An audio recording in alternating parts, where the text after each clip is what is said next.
2016年第6題，有一杯 sulfuric acid 有100 cm3，pH 係 2.6， 而家我哋額外倒多100 cm3 水落去，問最新嘅 pH value 係幾多？係一種好典型嘅 dilution 題目。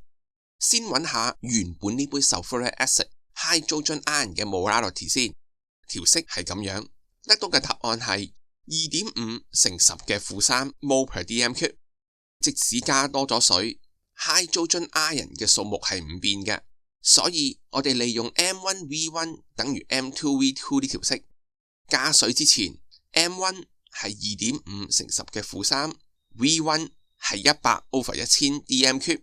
倒完水之後，新嘅 molarity 係 M2， 而新嘅 volume 呢就係200 cm3， 所以新嘅 molarity 其實就係 1.25 乘10嘅負3 mol per dm3。攞呢個數字去計翻 pH value， 得到嘅答案係 2.9， 答案係 boy。由此可以見到，即使 molarity 低咗一半，但係個 pH 唔會升高好多嘅啫。